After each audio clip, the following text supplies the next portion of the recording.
every athlete should box squat onto a low box. All right, that's a controversial statement, but I said it. And people are going to immediately say, how could you say that? Different athletes have different needs. And here's what I will say. You are right. Different athletes have different needs. And at no point did I say that you need to do a 1 rep max, right? Because you guys will see me here in a minute do an actual max on here with this onto a 12-inch box. Doesn't mean you have to do a 1 rep max. But as a tool, every athlete, almost every athlete with a few exceptions, would benefit from doing this exercise. And we'll give bodybuilders a pass here because you guys aren't actually athletes. There's nothing athletic about anything that you guys do, and most of the time you're not in shape at all. So we'll give you a pass. But for everybody else who wants to be athletic and fit, up to including your grandma, who could probably benefit from being more athletic, the low box squat is beneficial. It is beneficial. And it has to do with the fact that you cannot perform this onto a low box without it creating an enormous amount of force generation and training you to generate a lot of force. And if you can't squat to a low box, you are not in shape. And in shape has different meanings. And what I mean by in shape, one of the definitions of being in shape is having good mobility. Well, mobility means that you're able to create large amounts of force from relatively extreme joint angles. That's the best way to describe a large amount of mobility. All right, it's not the same as flexibility. Flexibility means you can physically move a joint. Mobility means that you have a large amount of force generation and strength at the terminal ends of your range of motion. Okay, the box squat is one of those lifts that when people do it the first time on a deep box, and this is why it's hard to get people into the deep box, their brain goes into a state of panic. And I run into this with clients when you get clients who can, squat 315 for reps. Low bar, deep squatters. And you put them onto a 12-inch box, their brain freaks out. They panic. They can't, they're like, that can't be 12 inches. I've got to stack that to an 18-inch box. That's just too low. And it's because their brain panics. They are not used to being forced into that position. Because even if you do it without any weight on your back, when you reach down into that position, it requires you, in order to stand back up, because of that dead hard stop.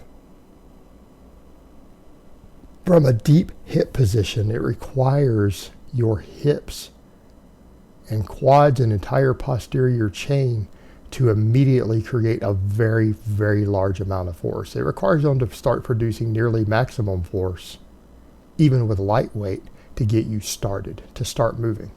Unless you rock the box, like your whole torso moves around. If you keep the torso fairly stationary and you unload onto that box, your hips and posterior chain have to generate an enormous amount of force. And it's been studied in a lab, and that's what they found, is that this form of squat has the highest rate of force production. Highest rate of force production. Isn't that what almost every athlete needs? And I'm not saying that's all they need. And that's a point I want to make clear. When I say they should be doing this, I am not saying this is the only thing they should do. Is that a fair statement? I would consider it to be a mandatory tool, but obviously not the only tool. What do most athletes need? What are we going to define as an athlete? Is a power lifter an athlete? Yes. Is a football player an athlete? Yes. Is a boxer? Is an MMA fighter? Those are athletes. Is a basketball player, a baseball player, a sprinter? Those are all athletes. Different disciplines with different requirements. All right, those are all athletes. Every one of those athletes benefit from being able to generate large amounts of force utilizing their hips, quads, and posterior chains. Yes. Because what does this affect? Does this affect your ability to jump? Yep. Affect your ability to sprint? Yep. Affect your ability to hit somebody on a football field? Absolutely. Does it affect your ability to hit a maximum squat? That too. Could that explosiveness and the ability to extend and explode with the hips through any range of motion, could that help you swing a bat better? Maybe. Could it help you throw a punch better? Yeah. Definitely help you kick harder. So they'll all benefit from it because they need the ability to generate force quickly. The ability to generate force quickly. But the interesting thing with it is the position that it puts you in. When you squat onto that deep box, it is such an awkward and deep position. And it builds its own type of strength. And it's so awkward that the thing is that anyone who's been training already, they don't want to do it. Because someone says, oh, I can't squat onto the box. Sure you can.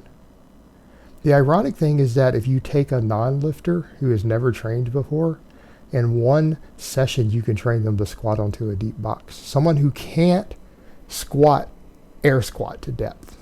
Right? Let's take a human being who can't air squat to depth or can't squat to depth with a barbell.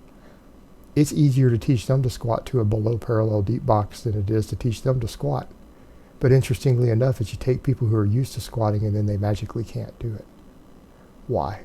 Because they're used to being able to use a stretch reflex. They're used to being able to skirt their range of motion if need be. They're used to being able to use other compensatory strength to help muscle through it, instead of having to use their hips and hamstrings and everything to explode out of the very bottom from a deep position. And because they're not used to using those muscles, they have weak links. And those weak links hit their ego and their brain freaks out. Because again, when you take a 315 squatter and you put 225 on their back and have them squat to that deep box the first time, to them 225 is a warm-up. But when they have to explode using their hips to get it started from 12 inches off the floor, that's one of the hardest things they've ever done in the gym. Right? And they don't want to do it. They're like, oh my God. Again, it's a defense mechanism of that can't be right. That is not, my body is not intended to do that. And it's an ego bruise because it's so heavy. And that's the funny thing. It's like I get that with my clients because a lot of them, they learn to box squat. They're like, these things are so hard. Then they watch me do a 500-pound box squat off the same height box they use. And it's like, okay, wow. But it builds a different type of strength and it builds a different type of power. It has such a unique effect. And what's also interesting is the fact that it's easier to recover from. You know, you take something like this that has the highest rate of force production of any form of squat, it's easy to recover from. If it's easy to recover from, we can do more sets per week. If you can do more sets per week, what can you do? We can get a larger training effect. All right? A larger training effect. The other thing is that it helps correct various problems with compensatory strength. And that's something even Jeff Cavalier's talked about a lot. He talks about, athletes tend to be masters of compensatory strength. Well, a lot of times with a box squat, especially because you're forced to go out wider, to do it correctly, you're going out wide. Right? That force is more even loading on the left to right. Also, once you dial it in, it's very hard to use compensatory strength, isn't it? You're forced to use your weak points. You are forced to use your weak points to keep the weight moving. Unless you do something to where you rock the box. If you keep that torso fairly stationary and you drive up, it forces your weak links out. It exposes them. All right? Exposing your weak links so you can see them and find them, and putting yourself into a position to where you are forced to utilize both sides of your body slightly more evenly, which it does do. It's like a sumo deadlift does the same thing. What's the end result? We help fix compensatory strength. Creates more balanced strength through an awkward lift. An awkward, difficult lift that requires you to maximize rate of force production and explosiveness to complete it. Not only does it require it, once you start utilizing a lot of these other tools you see me utilizing with it, it tends to develop it. And force production, the ability to generate force like that, especially through things like the hips and posterior chain, that carries over to most sports. Very few exceptions. There are exceptions, but they're relatively rare. Because if you can learn to utilize those muscles explosively and from awkward positions and from a deep stretch and create enormous amounts of force, you'll be able to do it with the rest of your body as well. All right, that is of value to every person on earth who wants to be more athletic. All right, guys, well, that's really all I have to say on that today. I hope it's been informative, and I will talk to you guys next time.